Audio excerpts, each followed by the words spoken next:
نحمده ونصلي على رسوله الكريم اما بعد فاعوذ بالله من الشيطان الرجيم بسم الله الرحمن الرحيم رب اشرح لي صدري ويسر لي امري واحلل عقدة من لساني يفقهوا قولي۔ قرآن پاک میں اللہ سبحانہ وتعالی کا ارشاد ہے، یا ایھا الذین آمنوا اصبروا وصابروا، اے لوگو جو ایمان لائے ہو صبر کرو اور مقابلے پر صبر کرو۔ وقال اللہ تعالی وَلَنَبْلُوَنَّكُمْ بِشَيْءٍ مِّنَ الْخَوْفِ وَالْجُوعِ وَنَقْصٍ مِّنَ الْأَمْوَالِ وَالْأَنفُسِ وَالثَّمَرَاتِ وَبَشِّرِ الصَّابِرِينَ۔ اللہ سبحانہ وتعالی کا ارشاد ہے کہ ہم ضرور تمہاری آزمائش کریں گے، خوف میں سے، بھوک میں سے، مال اور جانوں کی کمی میں سے اور پھلوں کی کمی سے، اور خوشخبری دے دو صبر کرنے والوں کو۔ اور اللہ سبحانہ وتعالی کا ارشاد ہے، انما یوفی الصابرون اجرہم بغیر حساب، کہ صبر کرنے والوں کو ان کا اجر بغیر حساب کتاب کے دیا جائے گا۔ ایک اور جگہ پر ارشاد باری تعالی ہے، وَلَمَنْ صَبَرَ وَغَفَرَ إِنَّ ذَلِكَ لَمِنْ عَزْمِ الْأُمُورِ،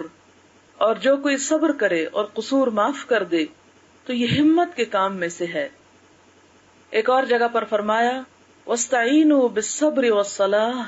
إِنَّ اللَّهَ مَعَ الصَّابِرِينَ، صبر اور نماز سے مدد لیا کرو،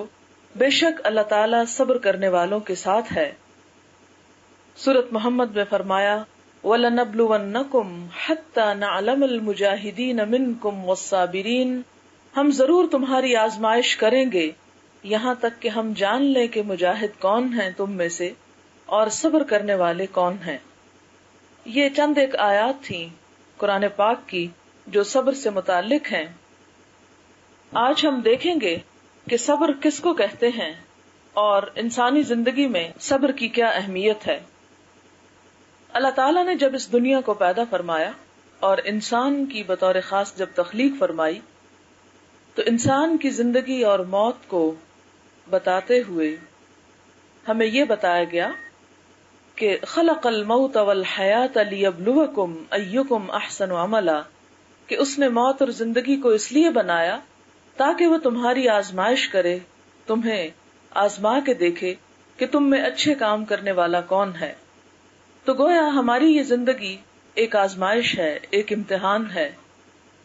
اگر انسان کا زندگی کے متعلق نقطہ نظر درست ہو جائے تو زندگی میں پیش آنے والی ہر دھوپ چھاؤں سے نبٹنا انسان کے لیے آسان ہو جائے۔ لیکن چونکہ ہم زندگی کی حقیقت کو نہیں سمجھتے، اس لیے زندگی میں پیش آنے والے ان امتحانوں کو جو کہ لازمی پیش آ کر رہنا ہے، ان سے پھر ہم گھبرا اٹھتے ہیں اور اپنے آپ کو بھی پریشان کرتے ہیں اور اپنے ماحول کو بھی پریشان کرتے ہیں۔ لہذا جب اللہ تعالیٰ نے یہ وعدہ کیا کہ تمہیں امتحان کے لیے بھیج رہا ہوں، اور ساتھ ہی ان آیات میں سے ایک آیت میں جیسا کہ آپ نے سنا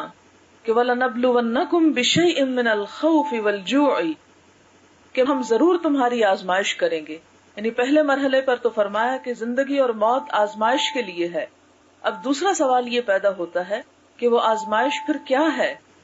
وہ امتحان کیا ہے، وہ امتحان کے مختلف پرچے کیا ہیں۔ تو اس کے لیے مزید سورۃ البقرہ کی اس آیت میں وضاحت کر دی گئی کہ وہ امتحان کس کس چیز میں ہے۔ وَلَنَبْلُوَنَّكُمْ بِشَيْءٍ مِّنَ الْخَوْفِ، خوف جو کسی بھی چیز کا ہو سکتا ہے، وَالْجُوعِ، اور بھوک، وَنَقْصٍ مِّنَ الْأَمْوَالِ وَالْأَنفُسِ وَالثَّمَرَاتِ، مال، جان اور پھلوں کی کمی۔ اور ان تمام چیزوں کی کمی اور ان تمام چیزوں میں نقصان جو ہے وہ اللہ تعالیٰ کی طرف سے لکھ دیا گیا ہے کہ کوئی بندہ ایسا نہیں جسے ان میں سے کسی چیز میں سے آزمائش کا سامنا نہ کرنا پڑے۔ اور پھر یہ فرما دیا گیا کہ خوشخبری ہے صبر کرنے والوں کے لیے۔ گویا جو انسان بھی دنیا میں آیا ہے وہ ہو نہیں سکتا کہ ان آزمائشوں میں سے کسی آزمائش میں سے گزرے نہ۔ اور یہاں پر اگرچہ یہ لفظ استعمال ہوئے ہیں، جیسے خوف کا لفظ استعمال ہوا ہے یا بھوک کا ہوا ہے، جو ہمارے ہاں بہت معروف لفظ ہیں، لیکن اس کے ساتھ ہی مال اور جانوں اور پھلوں کی کمی کا خاص طور پر ذکر کیا گیا، تو پھلوں سے مراد نہ صرف یہ کہ کھیتی باڑی ہے، بلکہ اس سے مراد انسان کی اولاد بھی ہے۔ تو یہاں پر ان سب چیزوں میں نقصان کی بات کی گئی۔ نقص کا معنی ہے کمی یا خرابی یا بالکل ہی اس چیز کا ختم ہو جانا، یعنی انسانوں کو اس زندگی میں ان مختلف چیزوں کی، یعنی خاص طور پر جس کی طرف اشارہ کیا گیا کہ مال اور جان، مال کی کمی سے مراد یہ ہے کہ انسان کو جو رزق اور روزی دی گئی اس میں کمی بیشی کا ہونا، اور جانوں سے مراد یہ ہے کہ انسان کبھی بیمار ہو جائے، کیونکہ نقص سے مراد اگر خرابی بھی لی جائے نقصان کے علاوہ، تو اس سے مراد یہ بھی ہو سکتا ہے کہ انسان کبھی صحت مند ہے تو کبھی بیمار ہے، اور وقت کے ساتھ ساتھ انسان کی جو قوتیں ہیں اور صلاحیتیں ہیں اور اس کے جو جسمانی قوت ہے اس میں کمی کا واقع ہونا، اس کی طرف بھی اشارہ ہے۔ اور پھلوں سے کمی سے مراد انسان کو جو کچھ اللہ تعالیٰ نے مختلف چیزوں کی شکل میں نعمتیں اور ثمرات عطا کیے ہیں ان کی کمی کی طرف یہاں پر اشارہ ہے۔ اب یہ ہے کہ اللہ تعالیٰ نے پہلے سے ہمیں وارن کر دیا کہ ایسا ہوگا، اس کے لیے اپنے آپ کو تیار رکھو، اس لیے کہ دنیا میں یہی تو تم سے دیکھا جا رہا ہے کہ جب اللہ تعالیٰ کوئی نعمت تمہیں عطا کرے تو تمہارا طرز عمل کیا ہوتا ہے، اور اگر وہ تم سے نعمت کو لے لیں یا اس میں کوئی کمی بیشی کریں تو اس وقت تمہارا طرز عمل کیا ہوتا ہے۔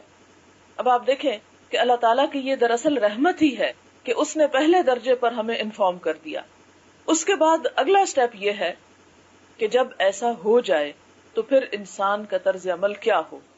ہم دیکھیں کہ دو طرز عمل انسان اختیار کر سکتا ہے۔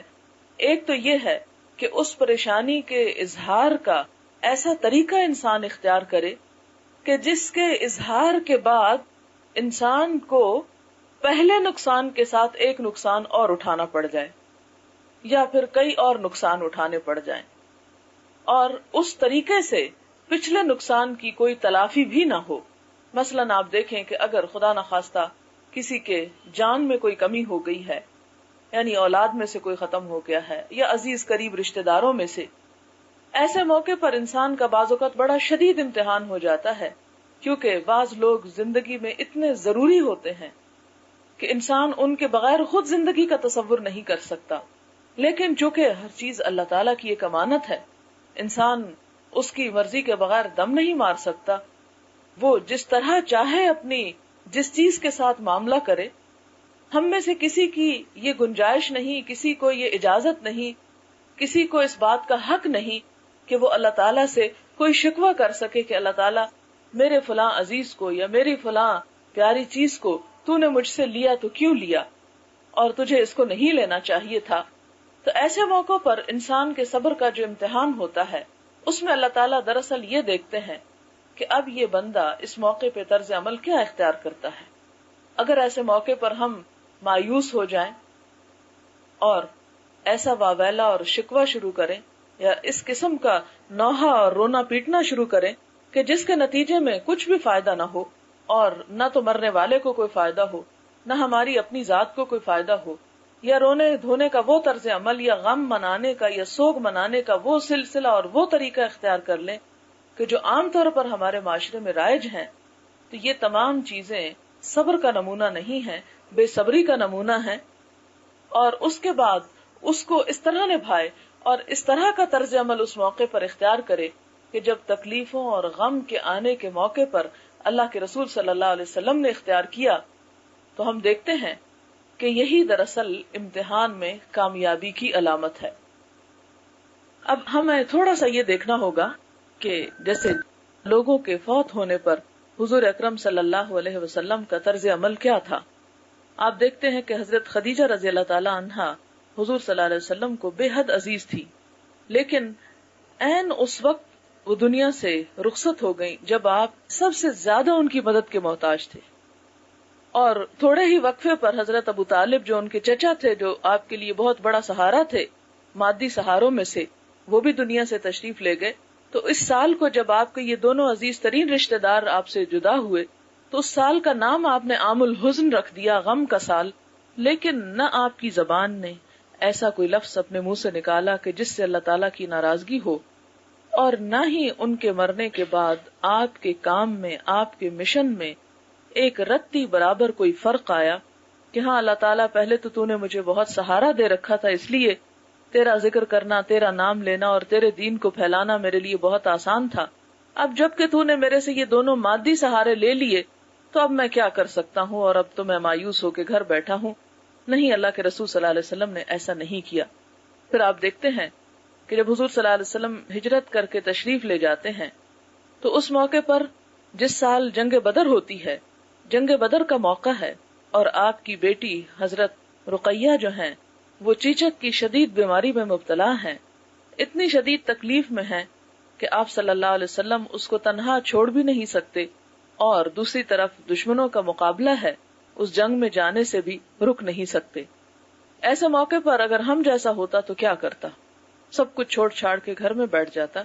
لیکن آپ صلی اللہ علیہ وسلم نے ایسا کوئی طرز عمل اختیار نہیں کیا۔ آپ باقاعدہ جہاد میں شریک ہوتے ہیں، کمانڈ کرتے ہیں لشکر کی، اور پیچھے حضرت عثمان رضی اللہ تعالیٰ عنہ جو ان کے شوہر ہیں حضرت رقیہ کے، ان کو چھوڑ کر چلے جاتے ہیں۔ حضرت رقیہ اسی عالم میں کہ حضور صلی اللہ علیہ وسلم محاذ جنگ پر ہیں، پیچھے فوت ہو جاتی ہیں۔ حضرت عثمان تنہا ان کے جنازے کا اور ہر چیز کا بندوبست کرتے ہیں اور ان کو دفنا دیتے ہیں۔ ادھر اسلام کا لشکر کامیابی کے ساتھ لوٹتا ہے، اور ادھر اللہ کے رسول صلی اللہ علیہ وسلم کو اپنی ذاتی زندگی میں ایک شدید صدمے سے دوچار ہونا پڑتا ہے۔ لیکن ہم دیکھتے ہیں کہ کسی موقع پر بھی آپ اپنے فرض سے کوتاہی نہیں کرتے، بلکہ اس میدان میں پورے کے پورے نظر آتے ہیں اللہ تعالیٰ کی پکار پر لبیک کہتے ہوئے۔ تو ایک بندہ مومن کا طرز عمل کیا ہو سکتا ہے؟ یہی کہ اس کے اوپر اپنے دیگر فرائض جو عائد ہوتے ہیں ان کو نبھائے۔ عام طور پر ہمارے ہاں یہ ہوتا ہے کہ جب بہت ساری نعمتوں میں سے صرف ایک نعمت میں کچھ کمی ہو جاتی ہے تو ہم ساری نعمتوں کو بھول کر، ان سب کو چھوڑ کر صرف ایک کمی کو اپنے سامنے لے کے بیٹھ جاتے ہیں۔ پچھلے دنوں کسی کے بچوں کی وفات ہوئی، 4 بچے تھے، 2 فوت ہو گئے، 2 رہ گئے۔ اب ایسے ہوا کہ شوہر جو تھا عورت کا، وہ ایک طرح سے ذہنی توازن کھو بیٹھا۔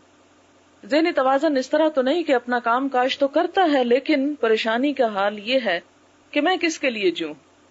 حالانکہ اس کے سامنے 2 اگر گئے ہیں تو 2 اللہ تعالیٰ نے باقی بھی چھوڑے، اور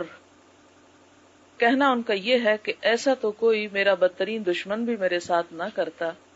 جو اللہ تعالیٰ نے کیا۔ یہ چونکہ ایک سینٹنس ہے جو میں نے سنا، اس کو اس لیے ریپیٹ کر رہی ہوں کہ آپ بھی اس قسم کے جملے اپنے معاشرے کے اندر بہت سے سنیں گے کہ انسان ایسے مواقع پر اللہ تعالیٰ کے بارے میں ایسی ایسی گفتگو کرنا شروع کر دیتا ہے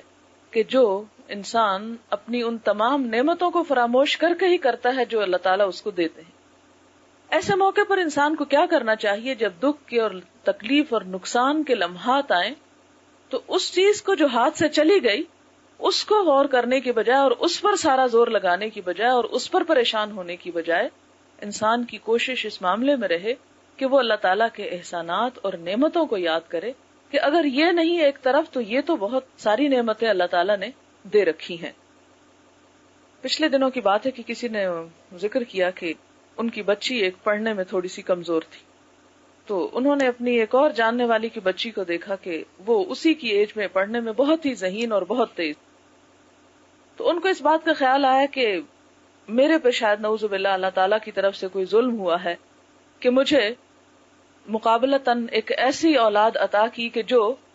اس طرح کمپیٹ نہیں کر سکتی دوسروں کے مقابلے میں۔ لیکن تھوڑی ہی دیر کے بعد پتا چلا کہ ان کی دوسری بچی ہینڈی کیپڈ ہے، جبکہ اس خاتون کے دوسرے بچے بالکل صحیح سلامت۔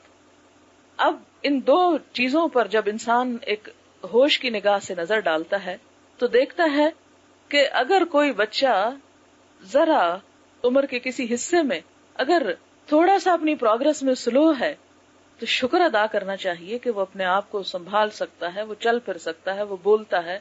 ایک نارمل انسان کی طرح نظر آتا ہے۔ کہاں یہ کہ اگر اللہ تعالیٰ نے کسی کو ایک نعمت بہت اعلیٰ درجے کی دی ہے تو دوسری طرف اس کی آزمائش بھی اتنی ہی سخت ہو گئی۔ یہ مثالیں میں اس لیے دے رہی ہوں کہ یہ ہماری عملی زندگی سے متعلق ہیں۔ عموماً ہمارے بچوں میں سے، ہمارے گھر میں سے اگر بے شمار نعمتیں ہیں اور کہیں ایک چیز کی کمی ہے تو ہم یہ نہیں دیکھتے کہ اللہ تعالیٰ نے دوسروں کے مقابلے میں ہمیں کیا کچھ عطا کر رکھا ہے، ہمیں صرف وہ نظر آتا ہے کہ جو دوسروں کے مقابلے میں ہمیں ملا نہیں. اسی لیے پھر ہم حوصلہ بھی چھوڑ دیتے ہیں، ہمت بھی ہار دیتے ہیں. حالانکہ ہونا یہ چاہیے کہ جس طرح ہمیں سکھایا گیا کہ دنیا کے معاملے میں انسان اپنے سے نیچے کے لوگوں کو دیکھے اور دین کے معاملے میں اپنے سے آگے جانے والوں کو دیکھے، تو اس طرح انسان کے دل میں اللہ تعالیٰ کا شکر جو ہے وہ زیادہ بہتر طور پر پیدا ہو سکتا ہے. اس سے پہلے مرنے کی بات میں کر رہی تھی، تو اس سلسلے میں اللہ تعالیٰ نے ایک اور چیز بھی سکھائی، اور وہ یہ ہے کہ وبشر الصابرین، اور خوشخبری دے دو صبر کرنے والوں کو، الذین اذا اصابتہم مصیبت، جب ان پہ کوئی مصیبت آتی ہے،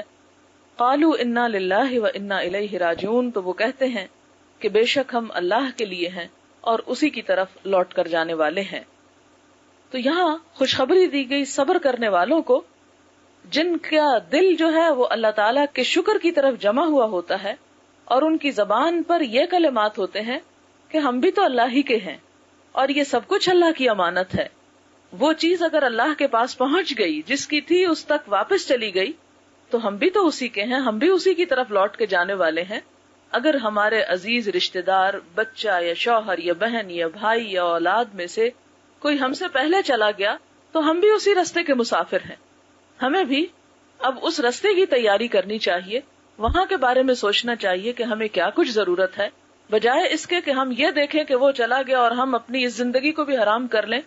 اور اگلی زندگی کو بھی ناشکری کر کے اللہ تعالیٰ کی عذاب والی یا تکلیف دہ بنا لیں. صبر کے بارے میں چند ایک احادیث ہیں، میں آپ کے سامنے رکھتی ہوں اور ساتھ ساتھ کچھ وضاحت بھی ہوتی جائے گی. حضرت ابو مالک اشعری بیان فرماتے ہیں کہ رسول اللہ صلی اللہ علیہ وسلم نے فرمایا، طہارت ایمان کا حصہ ہے. الحمدللہ کا کلمہ ترازو اعمال کو بھر دے گا. یعنی جب انسان کسی نعمت کو پانے کے بعد الحمدللہ کہتا ہے تو اس ایک قول کا اتنا وزن ہوتا ہے کہ نامہ اعمال کا جو ترازو ہے وہ اسی کو بھر دینے کے لیے کافی ہو جاتا ہے. سبحان اللہ، الحمدللہ کے کلمات آسمان زمین کے درمیان فضا کو بھر دیتے ہیں. یعنی انسان اگر تکلیف کے موقع پر اللہ کا ذکر کرتا ہے اور اللہ کو یاد کرتا رہتا ہے، تو وہ چیز جو اس کے ہاتھ سے لی جاتی ہے، اس کے صلے میں اس کو اتنا بڑا اجر اور اتنی بڑی جزا دی جاتی ہے کہ انسان اس کا تصور بھی نہیں کر سکتا، جس کو مثال کے طور پر یہ فرمایا کہ وہ پوری فضا کو بھر دینے والی ہے. پھر فرمایا کہ نماز نور ہے، صدقہ دینا ایمان کی دلیل ہے، اور صبر کرنا روشنی ہے. قرآن پاک تیرے موافق یا مخالف دلیل کی حیثیت رکھتا ہے، یعنی یا تو تیرے حق میں حجت بنے گا، تمہارے حق میں گواہی دے گا، یا تمہارے خلاف گواہی دے گا. ہر انسان نیک کام کر کے اپنے نفس کو جہنم سے آزاد کرنے والا ہے اور اس کو اللہ کے راستے میں بیچ ڈالتا ہے، یا برے کام کر کے اس کو تباہ و برباد کرنے والا ہے.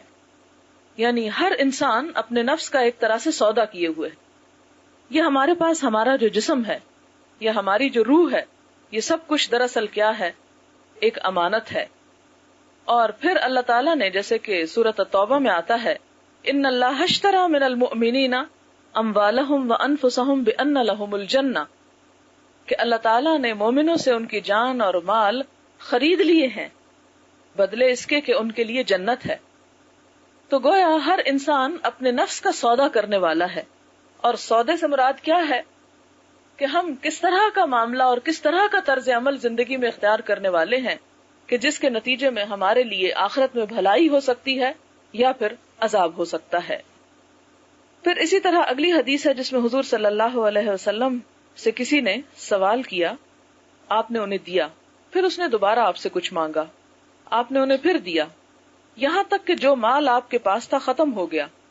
تمام مال ختم کر لینے کے بعد آپ نے فرمایا، جو مال میرے پاس آتا ہے میں اس کو تم سے روک کر نہیں رکھتا،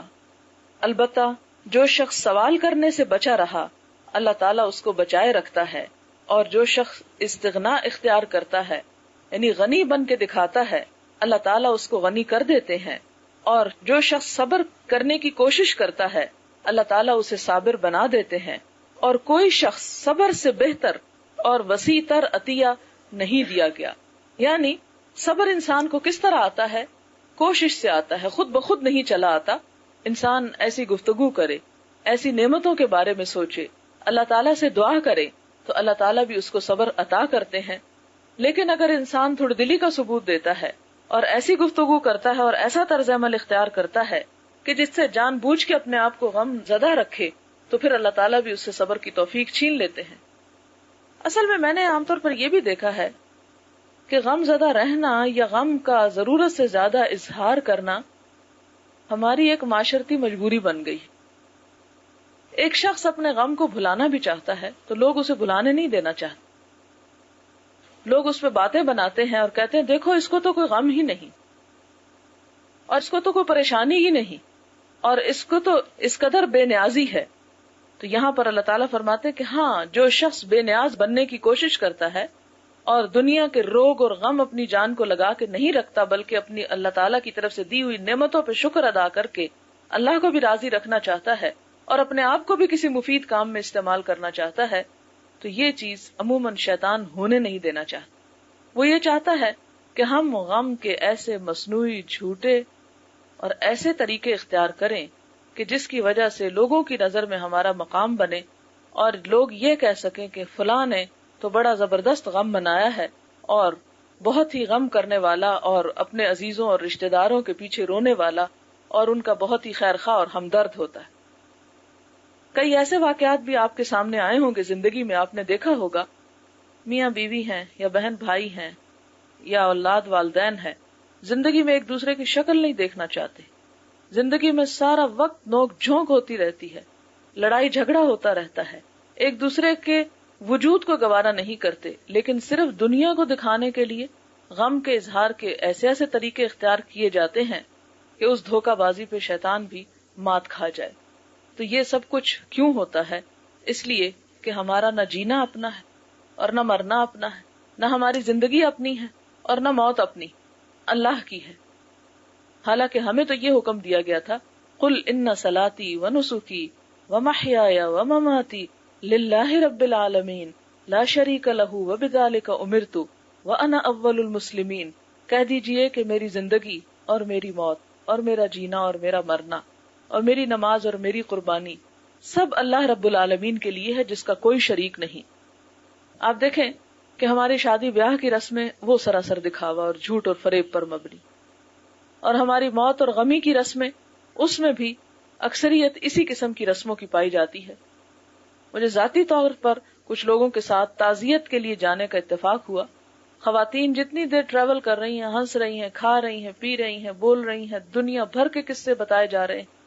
لیکن جو ہی میت کے گھر میں قدم رکھتی ہیں ایسی چیخ و پکار بلند کرتی ہیں کہ گویا اس سے بڑی مصیبت ان پہ کبھی آئی ہی نہ ہو۔ یہ منافقت نہیں تو اور کیا ہے کہ کہیں پر آپ کچھ ہیں اور کہیں آپ کچھ اور بن کے دکھا رہے ہیں۔ اگر آپ کے دل میں واقعی غم کی ایسی چوٹ لگی ہوئی ہے تو اس غم کے احترام میں آپ پہلے ہی کچھ خاموشی اختیار کریں، یعنی ہنستے کھیلتے معلوم نہیں وہ کیا ڈرامہ ہوتا ہے کہ جو یکا یک عود کر آتا ہے اور دوسروں کے سامنے چیخ پکار بلند کی جاتی ہے۔ تو اس بات سے خدا سے ڈرنا چاہیے اور ایسے طرز عمل اختیار کرتے ہوئے اور ایسی دوغلی پالیسی اختیار کرتے ہوئے خدا کا خوف کرنا چاہیے کہ وہ یہ سب کچھ رو کے جو دکھایا جا رہا ہے یہ کس کو خوش کرنے کے لیے، کیونکہ اللہ تعالیٰ نے تو اس بات سے منع کیا ہے۔ آپ کو معلوم ہوگا کہ ایک دفعہ حضور صلی اللہ علیہ وسلم نے عورتوں کے رونے پیٹنے اور بین کرنے کی آوازیں سنی تو آپ نے کہا کہ ان کو منع کرو، اس لیے کہ یہ چیز جاہلیت میں سے ہے، اور میت کے پیچھے بلند آواز سے رونا اور بین کرنا جو ہے یہ آپ نے فرمایا کہ جس نے اپنا گریبان پھاڑا اور اپنے چہرے کو پیٹا وہ ہم میں سے نہیں، یعنی غم کا ایسا طریقہ جو غیر انسانی ہو اس کو اختیار کرنے سے اسلام نے منع کیا۔ اور ایک اور موقع پر جب آپ نے عورتوں کو منع کیا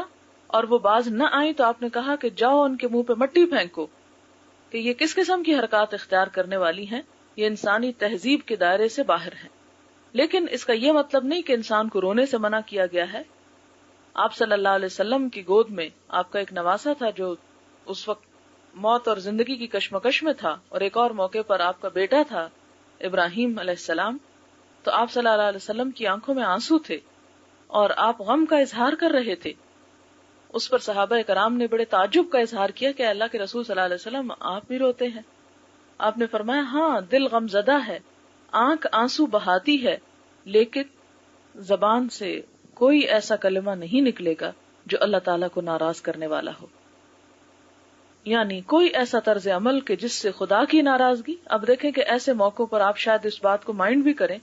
کہ میں بہت ہی کھلی باتیں کر رہی ہوں اور ایسی چیزوں کو سامنے لا رہی ہوں کہ آپ کہیں کہ شاید یہ بہت سنگ دل ہے اور اس کو تو کسی چیز کا غم نہیں ہوتا. اللہ تعالیٰ نے ہر انسان کے دل میں غم کے جذبات رکھے ہیں اور انسان کو مختلف چیزوں پر غم بھی ہوتا ہے، لیکن اسی چیز کا نام تو انسانیت ہے اور اسی چیز کا نام تو اسلامیت ہے کہ انسان اپنے طرز عمل میں وہ طریقہ اختیار نہ کرے کہ جو انسانیت کے دائرے سے باہر ہو اور پھر اسلام کے دائرے سے باہر ہو. اگر ہمیں اللہ تعالیٰ کی مرضی پر چلنا ہے تو تب بھی ہمیں وہ طریقہ اختیار کرنا ہوگا غم میں بھی جو اللہ کے رسول صلی اللہ علیہ وسلم نے اختیار کیا. آپ سے بڑھ کر اگر ہم کوئی طریقہ اختیار کرتے ہیں تو یہ نہیں کہ ہم کوئی آپ سے بڑھ کر غم کے منانے والے یا غم کا اظہار کرنے والے ہیں. اور اگر ہم آنسو تک نہیں بہاتے اور سنگ دلی کی علامت ہے تو اسے بھی ملامت کیا گیا، اسے بھی اپریشیٹ نہیں کیا گیا. تو ایک اعتدال کی راہ جس کو حضور صلی اللہ علیہ وسلم نے فرمایا کہ خیر الامور اوسطھا، بہترین طریقہ جو ہے یا بہترین کام جو ہے کاموں میں سے وہ درمیانہ روی ہے. تو غم کے اظہار میں بھی لوگوں کا دکھاوا جہاں پر بھی آئے کہ آپ اس لیے رو رہے ہیں کہ دوسرے آپ کو دیکھ کے کہیں گے کہ اس کو کس قدر غم تھا، تو فوراً ہی اپنے آپ پر سے ایسی کیفیت کو ہٹا دیں کہ جس میں ریاکاری کا شائبہ پایا جاتا ہو. اور اسی طرح اگر رونا نہیں آ رہا تو اللہ تعالیٰ سے دعا کریں کہ اللہ تعالیٰ آپ کے دل کو نرم کرے. صرف اس لیے مصنوعی رونا اور مصنوعی قسم کے طرز عمل اختیار کرنے سے بچیں کہ جس میں پھر دکھاوے کا شائبہ پایا جاتا ہو. اس لیے کہ ریاکاری جو ہے نہ خوشی کے موقع پر، نہ شادی بیاہ کے موقع پر اور نہ غم کے موقع پر کہیں پر بھی اس کی کوئی گنجائش نہیں نکلتی کہ انسان اندر سے کچھ ہو اور باہر اس کا کچھ اور اظہار کرتا پھرے. پھر اسی طرح ایک اور حدیث ہے، حضور صلی اللہ علیہ وسلم نے فرمایا کہ مومن کا معاملہ بھی کتنا اچھا ہے، اگر اسے خوشی پہنچتی ہے تو اس پر وہ شکر ادا کرتا ہے اور یہ چیز اس کے اجر کو بڑھانے کا سبب بنتی ہے، اور اگر اسے غم اور تکلیف پہنچتی ہے تو اس پر وہ صبر کرتا ہے اور اس پر بھی اس کے درجات جو ہیں وہ بلند ہوتے ہیں. اور فرمایا کہ یہ حال مومن کے علاوہ کسی اور کو نصیب نہیں کہ خوشی کا موقع بھی اس کے درجات میں اضافے کا سبب اور غم کا موقع بھی اس کے درجات میں اضافے کا سبب. پھر اسی طرح حضور صلی اللہ علیہ وسلم کی بیماری جب شدت اختیار کر گئی اور آپ پر غشی کے دورے پڑنے لگے، بے ہوشی کے دورے پڑنے لگے، تو حضرت فاطمہ رضی اللہ تعالی عنہا بیماری کی شدت دیکھ کر بول اٹھی، ہائے میرے ابا جان کس قدر کربناک ہیں. یہ سن کر آپ صلی اللہ علیہ وسلم نے فرمایا، آج کے بعد تیرے ابا کو کچھ تکلیف نہیں ہوگی. جب آپ صلی اللہ علیہ وسلم فوت ہو گئے تو حضرت فاطمہ نے روتے ہوئے کہا کہ اے ابا جان، آپ نے اپنے پروردگار کے بلاوے کو قبول فرما لیا. اے ابا جان، جنت الفردوس آپ کا مقام ہے. اے ابا جان، ہم جبریل کو آپ کی موت کی خبر دیتے ہیں کہ اب وہ آئیں گے تو آپ کو نہیں پائیں گے جو وہی لے کر آتے تھے. یعنی اصل میں اشارہ ہے کہ وہی کا آنا بند ہو گیا. آپ کے مدفون ہونے کے بعد حضرت فاطمہ تعجب کے عالم میں صحابہ کرام سے کہتی ہیں کہ تم نے رسول اللہ صلی اللہ علیہ وسلم پر مٹی ڈالنے کو گوارا کیسے کر لیا؟ تمہارے دلوں نے اس بات کو کیسے پسند کیا کہ تم اپنے ہاتھوں سے اپنے سب سے پیاری ہستی کو اور اپنی سب سے محبوب ہستی کو مٹی کے نیچے دبا کے آ جاؤ؟ تو یہ غم کے اظہار کا ایک طریقہ تھا، لیکن کہیں بھی ایسی کوئی کیفیت نہیں ملتی کہ جس میں کسی قسم کی بدتمیزی یا کسی قسم کا اللہ تعالیٰ سے ایسا گلا شکوہ کہ جو ایک انسان کے انسانیت اور اسلام کے خلاف ہو، وہ نہیں ملتا. حضرت اسامہ بن زید رسول اللہ صلی اللہ علیہ وسلم کے محبوب غلام اور محبوب کے بیٹے، یعنی زید حضور صلی اللہ علیہ وسلم کے بہت پیارے بیٹے تھے، یعنی منہ بولے بیٹے. وہ بیان کرتے ہیں کہ رسول اللہ صلی اللہ علیہ وسلم کی ایک بیٹی نے آپ کی طرف پیغام بھیجا کہ میرا بیٹا نزع کے عالم میں ہے، آپ تشریف لائیں. آپ نے سلام کے بعد پیغام بھیجا، جو کچھ اس نے ہم سے لے لیا وہ اسی کا تھا اور جو کچھ اس نے ہم کو عطا کیا وہ بھی اسی کا ہے. خدا کے ہاں ہر چیز کا وقت مقرر ہے، بس صبر کرنا چاہیے اور ثواب ڈھونڈنا چاہیے. اب دیکھیں کہ ہم میں سے اگر کوئی یہ بات کہے تو کہیں گے اس سے ظالم تو بڑھ کے کوئی ہے ہی نہیں کہ جو اس موقع پہ صرف نصیحتیں کر رہے ہیں اور آ کے ہماری مدد نہیں کر رہے. بیٹی نے دوبارہ قسم دے کے پیغام بھیجا کہ آپ ضرور تشریف لائیں. اس پر آپ جانے کے لیے تیار ہو گئے اور آپ کے ساتھ سعد بن عبادہ، معاذ بن جبل، ابی بن کعب، زید بن ثابت اور دوسرے صحابہ بھی تھے. بچے کو اٹھا کر آپ کی خدمت میں پیش کیا گیا. آپ نے بچے کو اپنی گود میں اٹھا لیا بچے کی جان کنی کی حالت کو دیکھ کر آپ کی آنکھوں سے آنسو جاری ہو گئے۔ سعد بن عبادہ نے عرض کیا، یا رسول اللہ، یہ کیا؟ یعنی آپ بھی رو رہے ہیں؟ فرمایا، یہ رحمت ہے، اللہ تعالیٰ نے اپنے بندوں کے دلوں میں اس کو ودیت فرمایا ہے۔ اور ایک روایت میں ہے، اپنے بندوں میں سے جس کے دل میں چاہتا ہے اللہ تعالیٰ بھی اپنے ان بندوں کو اپنی رحمت سے نوازتا ہے جو لوگوں پر رحم کرتے ہیں۔ یعنی رونا رحمت کی علامت ہے۔ ہم دیکھتے ہیں کہ صبر ہی کے بارے میں آپ صلی اللہ علیہ وسلم نے ایک عورت کے پاس سے جب گزر رہے تھے تو فرمایا، وہ عورت قبر کے پاس رو رہی تھی، بہت چیخ پکار کر رہی ہوگی۔ آپ نے فرمایا، اللہ سے ڈر اور صبر اختیار کر۔ عورت بولی، جاؤ اپنا کام کرو، آپ کو مجھ جیسی مصیبت کا سامنا نہیں ہوا۔ عورت نے آپ کو پہچانا نہیں تھا۔ اس سے کہا گیا کہ یہ تو نبی صلی اللہ علیہ وسلم تھے اور تم نے اس قسم کی زبان استعمال کی۔ وہ شرمندہ ہو کر آپ کے مکان پر آئی، وہاں کوئی دربان موجود نہ تھا۔ آپ سے معذرت کرتے ہوئے کہا کہ میں نے آپ کو پہچانا نہیں تھا۔ آپ نے فرمایا کہ صبر تو پہلی چوٹ پر ہوتا ہے، اب تم باتیں کر چکی ہو، مجھے بھی برا بھلا اور ویسے بھی جو کچھ چیخ پکار کرنی تھی، تو اب وہ صبر کا وقت گیا۔ یعنی صبر جس پہ انسان کو اجر ملتا ہے، وہ مصیبت یا تکلیف کے یا صدمے کے پہلے موقع پر انسان ایسا طرز عمل اختیار کرے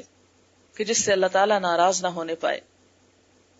حضرت ابو ہریرہ سے روایت ہے کہ رسول اللہ صلی اللہ علیہ وسلم نے فرمایا، اللہ تبارک و تعالیٰ فرماتے ہیں، میرے پاس مومن انسان کے لیے جب میں اس کی دنیاوی محبوب چیز کو چھین لوں اور وہ صبر کرے تو جنت کے سوا اور کوئی بدلہ نہیں۔ یعنی اگر کسی انسان کے پاس کوئی پیاری چیز جس سے وہ محبت رکھتا تھا، جس سے وہ بہت چاہت رکھتا تھا، جو اسے بہت عزیز تھی، کوئی بھی ہو سکتی ہے، مال و دولت ہو سکتا ہے، کوئی انسان ہو سکتا ہے، کوئی اور ایسی چیز ہو سکتی ہے کہ جسے انسان اپنے لیے ناگزیر سمجھتا ہو، فرمایا کہ جب وہ اسے لے لیتا ہے اللہ تعالیٰ اور بندہ اس پہ صبر کر جاتا ہے تو اللہ تعالیٰ کے پاس جب وہ بندہ پہنچے گا تو اسے جنت کے سوا اور کوئی بدلہ نہیں ملے گا، یعنی اس کی جزا بعین ہی جنت ہے۔ اسی طرح حضرت عائشہ سے روایت ہے کہ انہوں نے حضور صلی اللہ علیہ وسلم سے طاعون کے متعلق دریافت کیا۔ آپ نے ان کو بتایا کہ طاعون عذاب الہی تھا، جن لوگوں پر چاہتا تھا اسے مسلط کر دیتا تھا۔ آپ نے دیکھا ہوگا کہ پچھلے سال انڈیا میں طاعون کی بیماری پھیلی تھی اور سورت کے علاقے سے اس کی ابتدا ہوئی تھی، اور آپ کو یہ بھی شاید معلوم ہو، اخباروں میں آپ نے پڑھا ہوگا کہ یہ وہ علاقہ تھا جہاں مسلمانوں پر بہت ظلم و ستم ہوئے، ان کو نمازیں پڑھنے سے روکا گیا، ان کی مسجدوں کو برباد کیا گیا اور ان کے دین کی شدید قسم کی توہین کی گئی تھی۔ اور دنیا میں جبکہ اس وقت طاعون ایک طرح سے بالکل ختم ہو چکا ہے، وہ بیماری جو ہے یکایک پھر وہ وبا پھوٹ پڑی۔ اس موقع پر ہندوؤں کو جب یہ احساس ہوا کہ یہ ایک عذاب کی شکل ہے جو ہم پہ آئی ہے، تو ایک اخبار میں نے پڑھا کہ انہوں نے مسلمانوں کو کرائے پر لا لا کے دریاں اور لاؤڈ سپیکر اور جگہ بنا کر دی کہ وہ اپنے جمعے اور نماز جو ہے وہ جاری رکھیں، اور باقاعدہ ان سے معافی مانگی، کیونکہ یہ ایک عذاب الہی کی شکل تھی جو ان پر آئی۔ تو یہاں پر بھی اللہ تعالیٰ فرماتے ہیں کہ یہ عذاب کی ایک شکل تھی، جن لوگوں پہ اللہ تعالیٰ چاہتا اسے مسلط کر دیتا۔ اب اللہ تعالیٰ نے اس کو ایمانداروں کے لیے رحمت بنا دیا ہے، یعنی گناہگاروں کے لیے عذاب ہے، لیکن بعض اوقات انسان سوچتا ہے کہ فلاں شخص تو بڑا نیک تھا، اس پہ کیوں مصیبت آ گئی، اور وہ دوسروں سے بعض اوقات چھپتا چھپاتا پھرتا ہے کہ لوگ میرے بارے میں بری رائے قائم کریں گے کہ اگر اتنا ہی اچھا تھا تو اس پہ مصیبت تو نہیں آنی چاہیے تھی یا اس پہ تکلیف نہیں آنی چاہیے تھی۔ تو فرمایا کہ یہ اسی بیماری کو جو گناہگاروں کے لیے عذاب ہے، ایمانداروں کے لیے رحمت۔ پس جو مومن انسان طاعون کی بیماری میں مبتلا ہو جائے وہ صبر اور طلب ثواب کی نیت سے اپنے شہر ہی میں رہے، یعنی وہاں سے نہ نکلے تاکہ وہ جراثیم جو ہے وہ دوسرے علاقوں میں نہ پھیلیں، اور اس بات پر یقین کر لے کہ اللہ نے جو لکھ دیا ہے وہ پہنچ کر رہے گا، تو اس کو شہید کے برابر ثواب ملے گا۔ یعنی اگر انسان ایسے موقع پر جبکہ اس کے پاس کوئی اور صورت نہ ہو، اللہ تعالیٰ کے فیصلے کا وہ پابند رہے، اللہ تعالیٰ کی نافرمانی کے کوئی کام نہ کرے، تو ایسی صورت میں آنے والی تکلیف بھی انسان کے لیے باعث رحمت ہوتی ہے۔ جہاں تک تکلیف اور مصیبت اور عذاب کسی چیز کے آنے کا تعلق ہے، تو آپ دیکھیں کہ دنیا میں جتنے زیادہ نیک انسان گزرے ان پہ آزمائشیں بھی اتنی ہی بڑی گزریں۔ اس کے بارے میں حضور صلی اللہ علیہ وسلم نے فرمایا کہ جب اللہ تعالیٰ کسی قوم سے محبت کرتا ہے تو ان کو آزما لیتا ہے، انہیں کسی آزمائش میں ڈال دیتا ہے. جو اللہ کی آزمائش پر صبر و رضا کا مظاہرہ کرتے ہیں اللہ تعالیٰ ان سے راضی ہو جاتا ہے، اور جو اس کی بھیجی ہوئی آزمائش پر بے صبری کا مظاہرہ کرتے ہیں اور اللہ تعالیٰ سے ناراض ہوتے ہیں تو اللہ تعالیٰ بھی ان سے ناراض ہو جاتا ہے. تو صبر دراصل ایک ایسا امتحان ہوتا ہے، یہ مصیبت ایک ایسا امتحان ہوتی ہے جو انسان کے درجات کو بلند کرنے کے لیے آتی ہے. آپ دیکھیں کہ آپ نے بہت سی جماعتیں پاس کی ہوں گی، پہلی جماعت سے لے کے جہاں جہاں تک آپ نے پڑھا تو آپ نے دیکھا ہوگا کہ ہر امتحان ایک مصیبت تھی. کوئی بھی طالب علم خواہ وہ پہلی جماعت کا امتحان کیوں نہ دے، کبھی خوشی سے امتحان نہیں دیتا. ہر شخص امتحان سے بھاگتا ہے اور اسے پریشان ہوتا ہے. لیکن آپ دیکھیں کہ یہ بھی نہیں ہوتا کہ امتحان کے بغیر پھر انسان کوئی ڈگری حاصل کر سکے یا اگلے درجے میں منتقل ہو سکے. تو انسان کو اگلا درجہ پانے کے لیے ایک تکلیف سے گزرنا ہی پڑتا ہے. اسی طرح آپ دیکھیں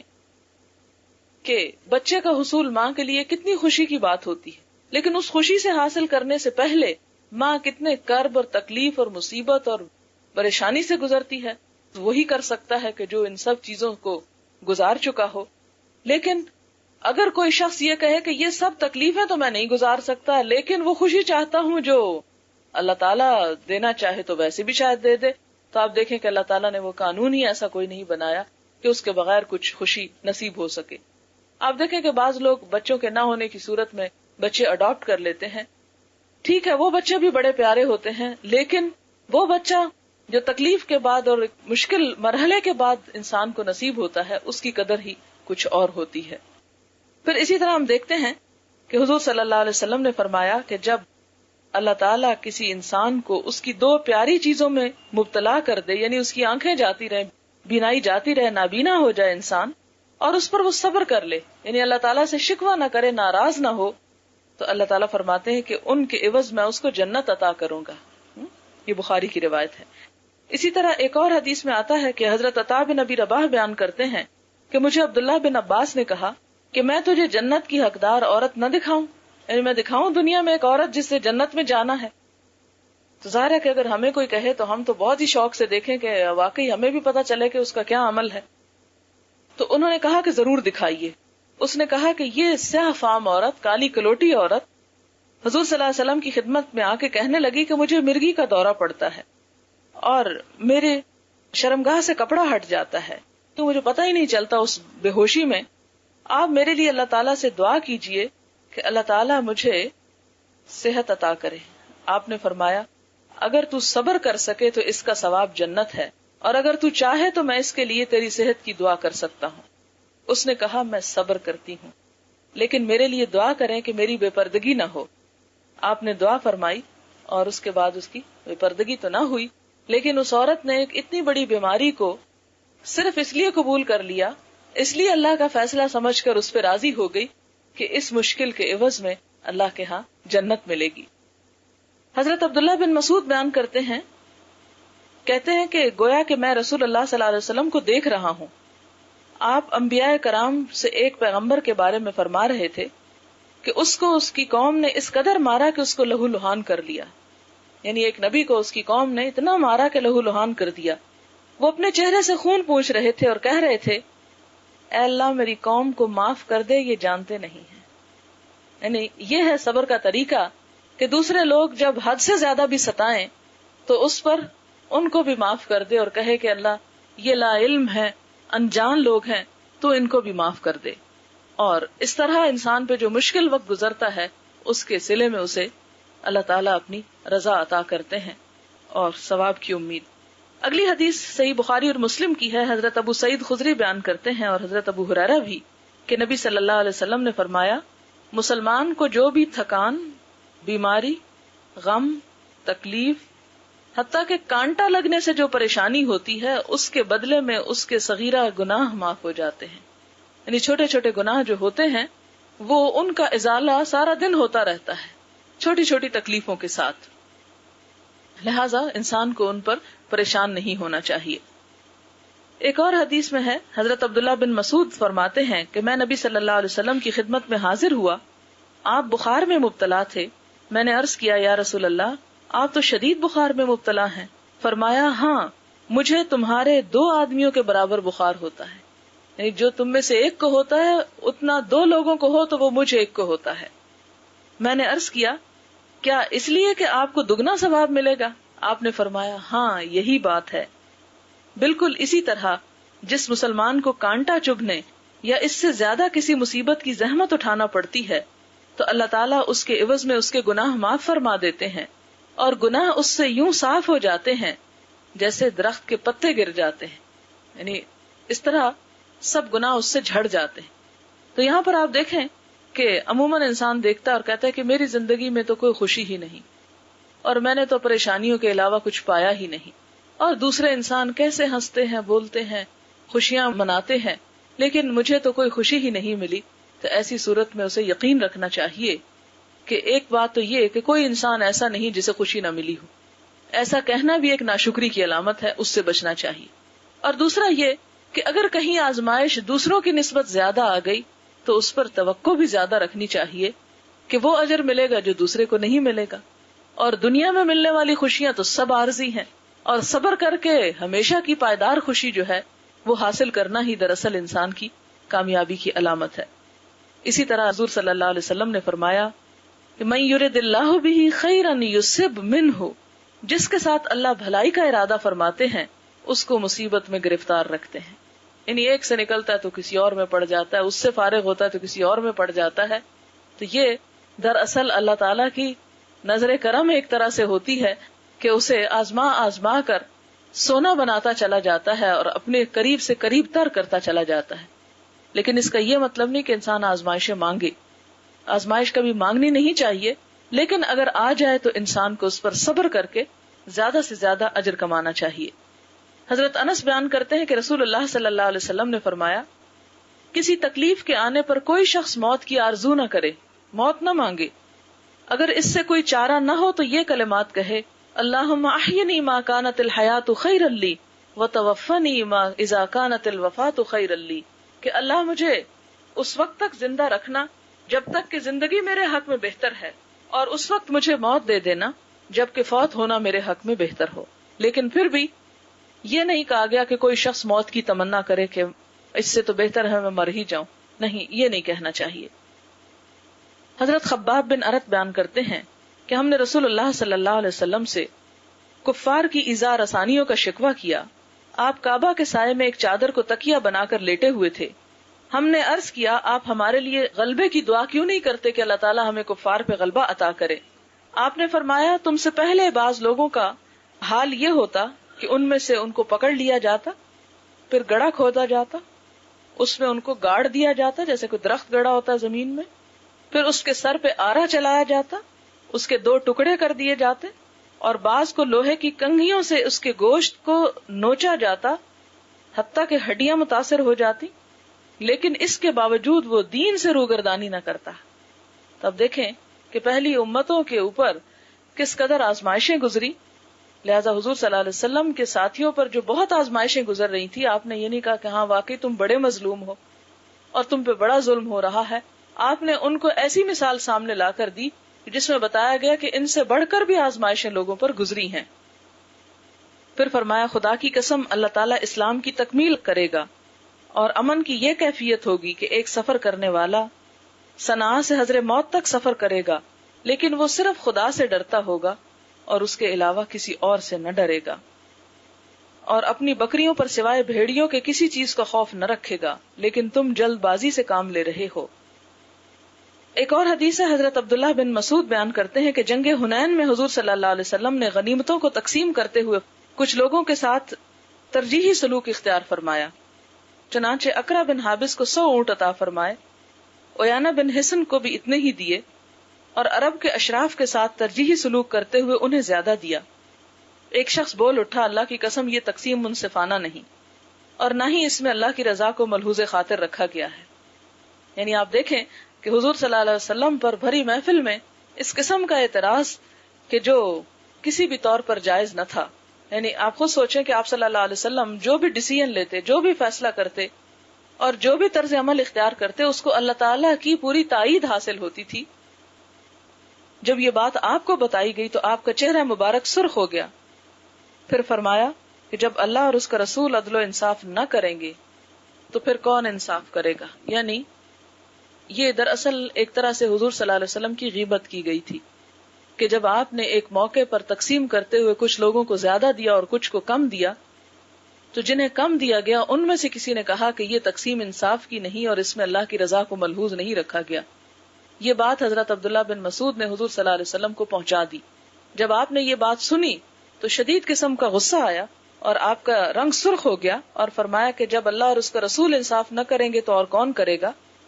لیکن آپ دیکھیں کہ اس غصے کے باوجود آپ نے یہ نہیں فرمایا کہ اس شخص کو لے آؤ یہاں اور میں اس کی گردن اڑا دوں یا اس کو برا بھلا نہیں کہا. اس موقع پر آپ صلی اللہ علیہ وسلم نے صرف اتنا فرمایا کہ اللہ تعالیٰ موسیٰ علیہ السلام پر رحم فرمائے.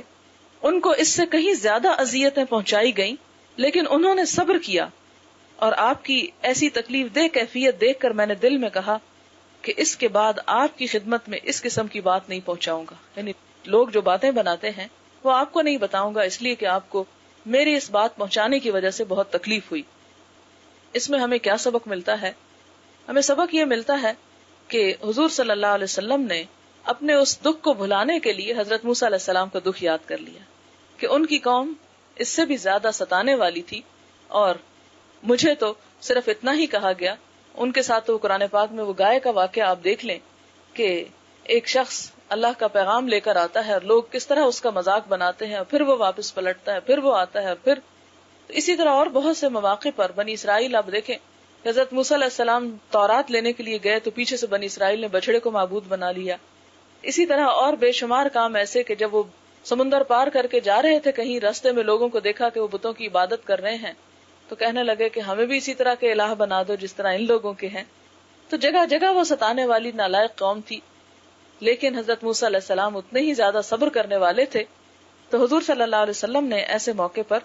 اس بات کو یاد کر لیا. اسی طرح ایک اور حدیث ہے کہ حضور صلی اللہ علیہ وسلم نے فرمایا کہ جب اللہ تعالیٰ اپنے کسی بندے کے ساتھ بھلائی کا ارادہ فرماتا ہے تو دنیا میں ہی اس کو جلدی سزا دے دیتا ہے اور جب کسی بندے کے ساتھ برائی کا ارادہ کرتا ہے تو باوجود اس کے گناہوں کے سزا دینے سے بند رہتا ہے، یعنی دنیا میں سزا نہیں دیتا. تو اس بات سے ڈرنا چاہیے کہ ایک بندہ جو غلط کام بھی کرتا ہو اور پھر دنیا میں اس پر کوئی آزمائش بھی نہ آئے تو ہم کہتے ہیں کتنا خوش قسمت کہ سب کچھ جو کرنا چاہتا ہے کر گزرتا اور پھر بھی دنیا میں خوشحال ہے. لیکن یہ دراصل ایک طرح سے اللہ تعالیٰ کا عذاب ہوتا ہے یہاں تک کہ قیامت کے دن اس کو پوری تکلیف دیتا ہے. نبی صلی اللہ علیہ وسلم نے فرمایا ثواب کی زیادتی تکلیفوں کی زیادتی پر موقوف ہے.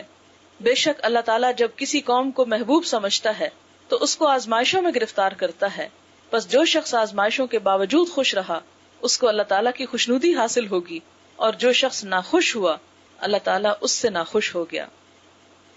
اور اسی طرح وہ حدیث بھی آپ کو یاد رہے کہ قیامت کے دن جب صبر کرنے والوں کو ان کا بہترین اجر دیا جائے گا تو جو لوگ دنیا میں جنہوں نے صبر نہیں کیا ہوگا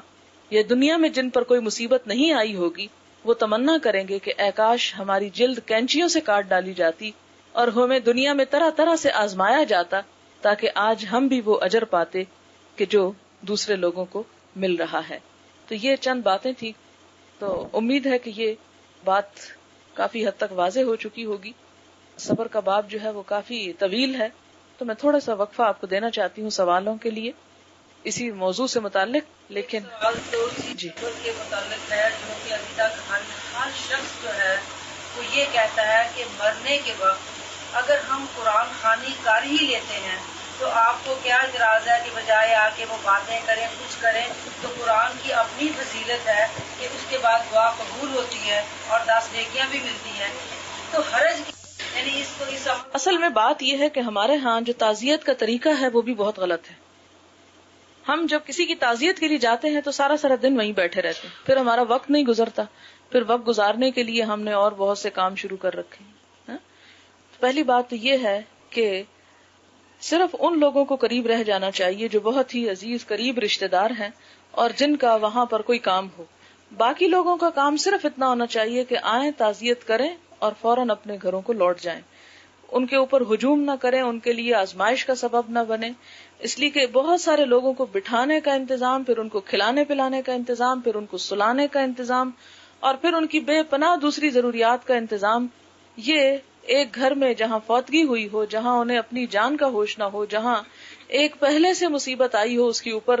مہمان بن کر دوسروں کو اور اذیت دینا جو ہے یہ کچھ درست نہیں. ہاں جو قریب ترین لوگ ہیں، اپنے بہن بھائی ہیں، والدین ہیں، اولاد ہے، قریبی رشتہ دار ہیں، وہ تو ٹھیک ہے، لیکن یہ جس طریقے سے ہمارے ہاں معاملہ کیا جاتا ہے وہ بات درست نہیں ہے. تو کیا طریقہ ہے کہ جب جائیں 5-10 منٹ بیٹھیں یا آدھا گھنٹہ، تو تعزیت کا کیا مطلب ہے اور یہ فاتحہ خوانی کیا چیز ہے، تو کس طرح سے صحیح طریقہ ہے؟ دیکھیں کہ سورۃ الفاتحہ کا آپ سب کو ترجمہ آتا ہوگا، اس لیے کہ نماز میں شامل ہے، تو اس کا ترجمہ تو آپ دیکھ سکتے ہیں. اگر نہیں تو میں آپ کو سنا دیتی ہوں. آپ تصور میں لائیں کہ ایک شخص مرا ہوا ہے، آپ اس کے لیے یہ سورت پڑھ رہے ہیں، اس کو اس سے کیا فائدہ ہوگا کہ سب تعریف اللہ رب العالمین کے لیے ہے جو تمام جہانوں کا پالنے والا ہے، بہت مہربان اور بار بار رحم فرمانے والا، روز جزا کا مالک ہے. اے اللہ ہم تیری ہی بندگی کرتے ہیں، تجھ سے ہم مدد چاہتے ہیں، تو ہمیں سیدھا رستہ دکھا، ان لوگوں کا رستہ جن پر تو نے انعام کیا، نہ ان لوگوں کا جن پہ تیرا غضب ہوا اور نہ جو گمراہ ہوئے. اب یہ تو ایک زندہ انسان کی اپنی ذات کے لیے دعا ہے کہ اللہ تو ہمیں سیدھا رستہ دکھا. مرنے والے کو اب سیدھا رستہ نہیں بخشش چاہیے. اس موقع پر جو دعا کرنی چاہیے وہ احادیث کی کتابوں میں موجود ہے، لیکن مشکل یہ ہے کہ چونکہ ہمارے پاس وقت نہیں ہوتا اس لیے ہم یہ دعائیں یاد نہیں کر پاتے. وہ مسنون دعا جو ہے وہ یہ جو پیارے رسول کی پیاری دعائیں ہیں اس میں بھی آپ کو مل جائے گی، اور اگر اس میں نہ ہو تو مشکات شریف میں وہ دعا موجود ہے. اور اگر آپ کو دعا بھی یاد نہ ہو تو آپ کم از کم یہ کر سکتے ہیں کہ اس کا ترجمہ اگر آپ کو آتا ہو تو آپ وہی پڑھ لیں. دعا یہ ہے مشکات شریف کی کہ اللہم مغفر لہو، اے اللہ اس کی بخشش فرما، ورحم ہو اس پہ رحم کر یعنی مرنے والے پہ، وعافی اور اسے عافیت دے یعنی ہر مصیبت سے بچائے رکھ، واعف عنہ اور اس سے درگزر فرما، واکرم نزلہ اور سخاوت کے ساتھ اس کی مہمانی فرما، ووسع مدخلہ اور اس کے داخلے کی جگہ کو کھلا کر دے،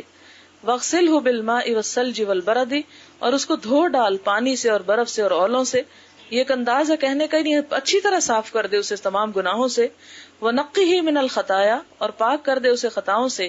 كَمَا نَقَّيْتَ الثَّوْبَ الْأَبْيَضَ مِنَ الدَّنَسِ جس طرح تو سفید کپڑے کو میل سے پاک کرتا ہے، اور اس کو بدلے میں دے گھر اس کے گھر سے بہتر، اور گھر کے لوگ اس کے گھر والوں سے بہتر، اور جوڑ اس کے جوڑے سے بہتر، اور داخل کر اسے جنت میں، اور اپنی پناہ میں رکھ اسے قبر کے عذاب سے اور آگ کے عذاب سے. یہ وہ جامع دعا ہے جو مرنے والے کے لیے کی جانی چاہیے.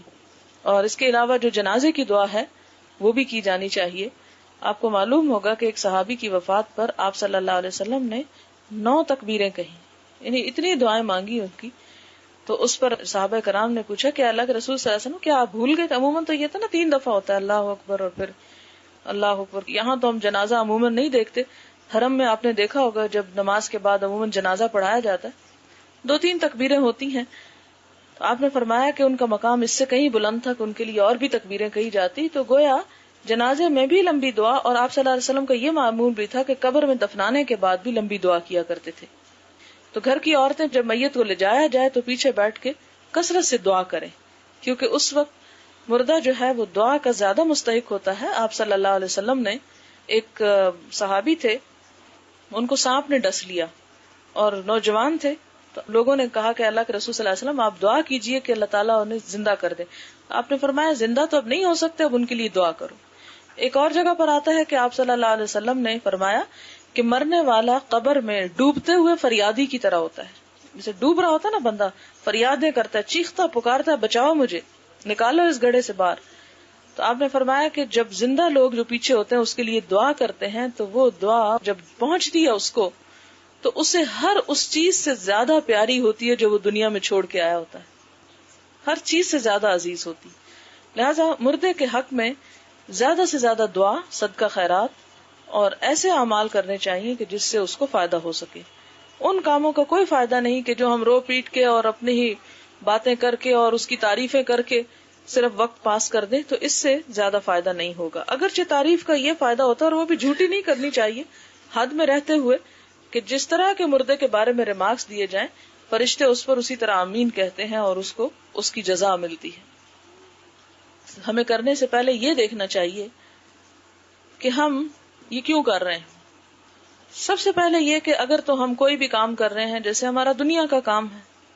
کپڑے پہننے ہیں، میں یہ جامنی رنگ کے پہنوں یا نیلے پہنوں یا کالے پہنوں، اس کے لیے مجھے کوئی پابند نہیں کیا گیا، کھلی اجازت ہے، مباح ہے، جو چاہے رنگ اٹھا کے پہن لو، جو تم کسی کو جو پسند ہو، روکا نہیں گیا۔ میں کچھ کھانا چاہتی ہوں، چند چیزیں روکی گئیں کہ یہ نہ کھاؤ، باقی میٹھا کھاؤ، نمکین کھاؤ،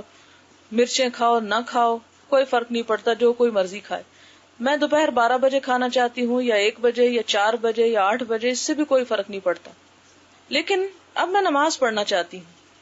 تو اب مجھے دیکھنا پڑے گا کس وقت نماز پڑھوں، اب مجھے کپڑے کیسے پہننے چاہیے، اس وقت مجھے دیکھنا پڑے گا کہ میں نے سر ڈھانکا ہوا ہے کہ نہیں، میرا جسم ڈھکا ہوا ہے کہ نہیں، جگہ پاک ہے کہ نہیں، میرا منہ قبلے کی طرف ہے کہ نہیں، ان چیزوں کی مجھے پابندی کرنی پڑے گی۔ اور حضور صلی اللہ علیہ وسلم نے اس کے بارے میں فرمایا کہ سلو کما رأیتمونی اصلی، نماز اس طرح پڑھو جس طرح تم مجھے دیکھتے ہو کہ میں نماز پڑھتا ہوں۔ اسی طرح جب ہم کسی مردے کو غسل دیتے ہیں تو ہمیں اپنی مرضی سے نہیں نہلانا ہوگا، بلکہ یہ دیکھنا ہوگا کہ حضور صلی اللہ علیہ وسلم نے غسل کے بارے میں کیا فرمایا۔ جب ہم اس کو کفن دینے لگیں گے تو ہمیں دیکھنا ہوگا کہ کفن کا طریقہ کیا ہے اسلام میں۔ جب ہم اسے دفنانے لگتے ہیں تو ہمیں دیکھنا ہوگا کہ قبر کا سرانہ کدھر ہو اور پائنتی کدھر ہو، اور مردے کو اس میں کس طرف رکھا جائے گا، اس کا منہ کدھر ہوگا، اس کی پاؤں کدھر ہوں گے، اس کا رخ کس طرف ہوگا چہرے کا، دفناتے ہوئے کیا دعا پڑھنی ہے، اس میں ہمیں دیکھنا پڑے گا کہ اللہ کے رسول صلی اللہ علیہ وسلم نے کیا دعا پڑھی۔ قبر کس طرح بنانی ہے، کچی بنانی کہ پکی بنانی ہے، اس کے بارے میں حضور صلی اللہ علیہ وسلم کی تعلیمات ہمیں بتائی گئی کہ اس طریقے سے قبر بنائی جائے گی۔